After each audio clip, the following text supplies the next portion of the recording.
So, welcome to Arts and Minds Online. This is session number 13, and I've been joined by my cat again for this session. So this is Katie. We'll see if she'll leave us now. Session 13. 13 is usually an unlucky number, so maybe we should have just gone from 12 to 14. But anyway, no matter what, this is session 13. And we're continuing with our cross-Canada road trip. Last week we were in New Brunswick at Hopewell Rocks.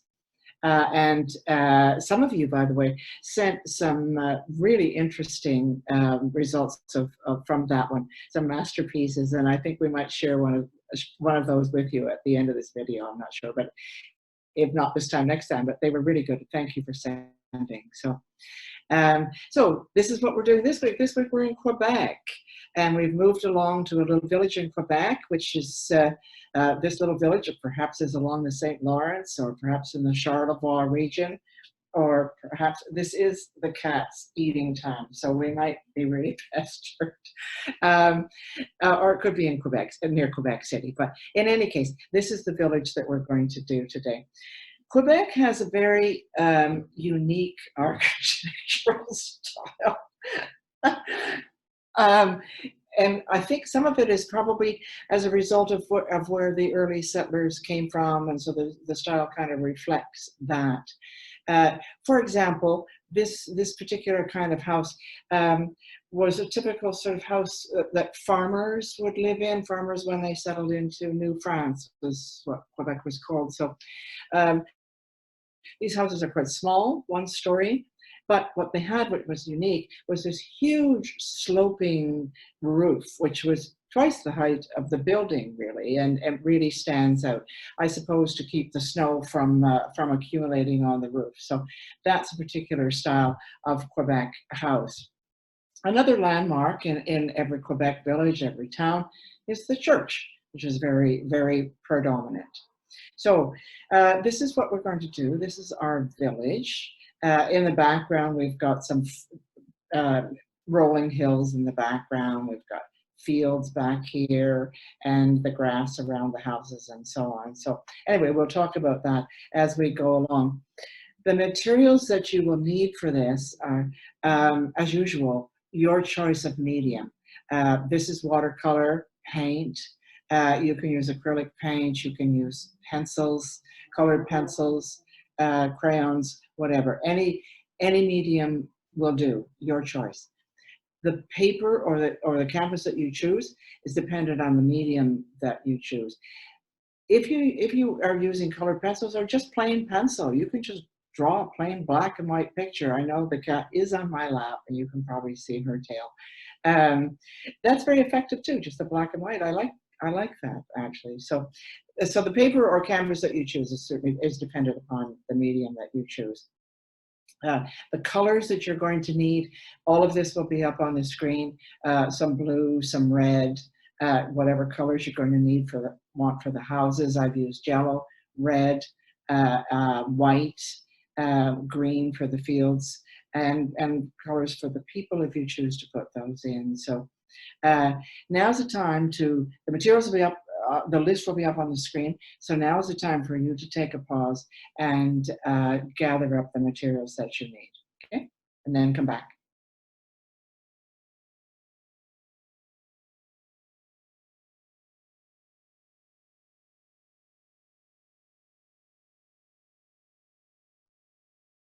So you've got your materials, and we're going to start in on our village. Let's take a look at the line drawing. Here's our line drawing for this. Okay. And I am going to move this a little bit closer so that you can see it very close while we do a little work on this. Okay, at least I hope you can. Okay, and we'll have one more attempt to get rid of the cat and see how that goes. Okay, I'm going to start by the way, let me just point out that in this picture, I have put a couple of people in there. That's totally optional for you. You might not want to. I just think in a village scene like this, it's nice to have some people in the village. So that's why I've added these two little people down at the bottom. So that's entirely up to you. All right. So we need to pause for you to draw the village. And as I say, the people put them in or not, up to you entirely. The road is important. The road, this sort of winding road leading to the church, the houses, the church, and the hills in the background. Should also mention to you that I painted this in the reference. I painted it as a summer scene. This could just as easily be a winter scene, in which case um, these fields are covered with snow. So that's, again, up to you. You have a lot of options in this one today. So take a few moments and do your drawing of the Quebec village. Okay, how'd it go? Did you put the people in? It's kind of fun. I mean, the people, I always do them from behind. That you don't have to worry about drawing faces. Anyway, you might have just decided to leave them off. Okay, so we've got that. I'm just going to do a little bit of the painting today, not the whole thing, just to sort of, I'll just do the sky and this part back here first, and then give you time to do that. So I'm using my big brush for this, some ultramarine blue, which is going to make fairly light, fairly watery, and put it on here. And again, I'm going to use leave lots of white space, and a little bit more, a little darker at the top there, maybe. Okay. And then bring it down a little bit. And then, as I like to do, I'm going to clean my brush, dry it off a bit, and then just use a clean brush and no paint out to just kind of blend these in and just pull it down a bit. But you're not adding any more paint. You're just moving it around a little bit. I think it makes a nice effect with watercolor. Okay, so we've got the sky. I'm going to do these background hills as well, and the field as well. And I'm going to try to make it not as dark as it was in the reference. I think in the reference, the background and the fields tended to take a bit away from the village. So I'm going to try and really reduce the color on that one. So let's see if I can do that. Okay, these are fairly light purple, I hope, very light. Yeah. So the ones that are behind are very, very light. The ones that are farther in the distance, enough so that you can see it, but not strong colors. I'm going to do the same thing as I did with the sky. Clean my brush, dab it a bit, and then just kind of spread that a bit. Just blending it a bit, taking a little of the paint away.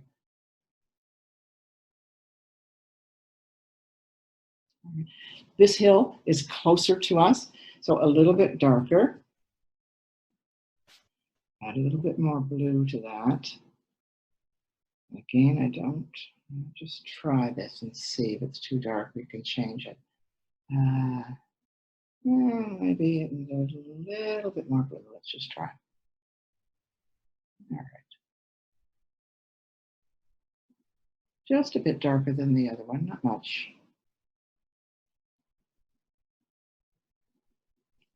I just want to get a little more blue on that, I think. I think that's maybe better.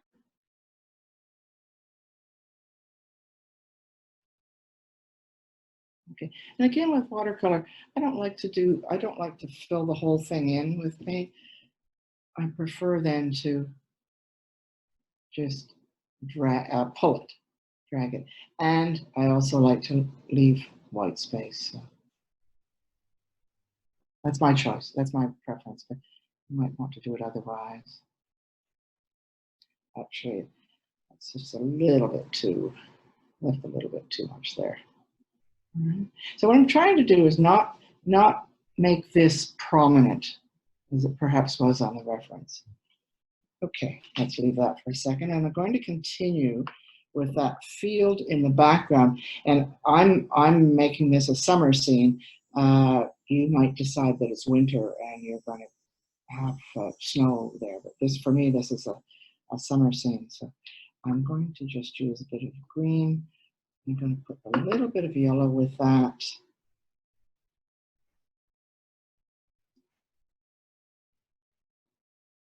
And again, I'm trying to make it very light.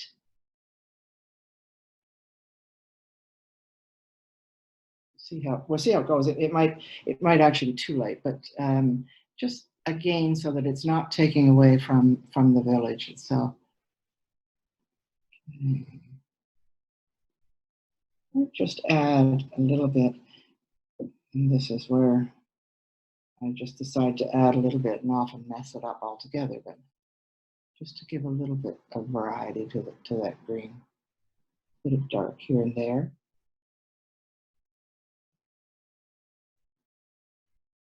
Okay. I'm trying to see that from my vantage point here. Okay, I'm going to leave that. And before I ask you to pause to do yours, while I've got this sort of green yellow mixed up here, I'm going to go ahead and do the green parts down here as well. I'm not going to do the road just yet. I put some sticks in here. It's kind of like just something to relieve the green. It's sort of a fence, I guess. Whoops, I wanted that green. Okay, that's better.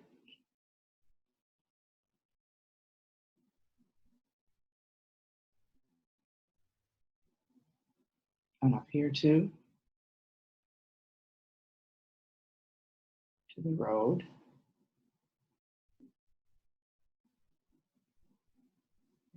And I would do the same thing here, add a little bit more just green and maybe even a touch of blue to darken that green a bit.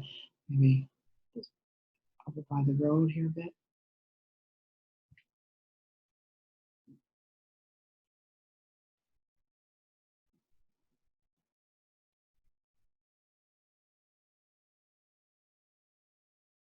Just adds a little bit of texture, so it's just not looking so flat.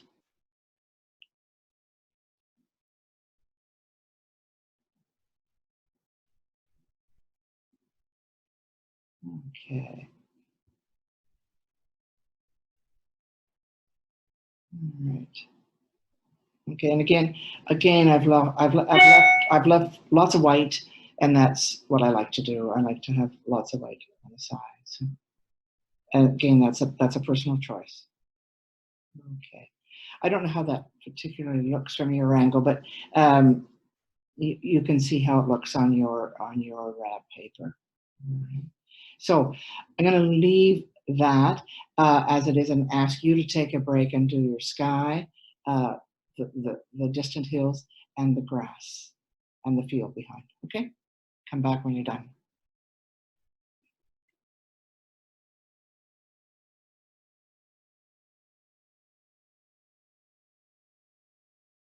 Okay, I'm going to do the road. The road's a dirt road. So in the reference, I sort of made it brown, sort of a reddy brown, dust, sandy kind of color. And oops, that's way too wet. Okay. Okay. And the road sort of coming down a hill. So kind of go down like this, and then come around like this. It's going down here, then coming around. The road is falling. And you'll see on the reference that I've put in some other lines on there to just show, well, why don't we just do that? A little darker brown. Kind of show how the road bends.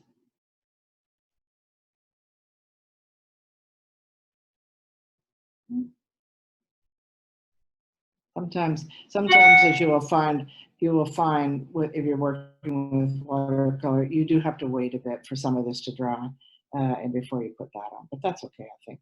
Okay. So, oh, let's do one more thing while we're at it. I'm going to take some sort of dark green with a little bit of blue in, and I'm just going to show these trees over here. These are fir trees. Um, they're just there to kind of add a little variety to the scene.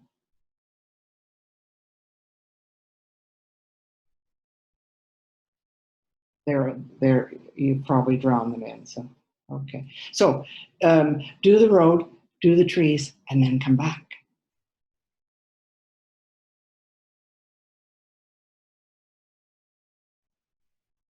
Okay, how'd it go?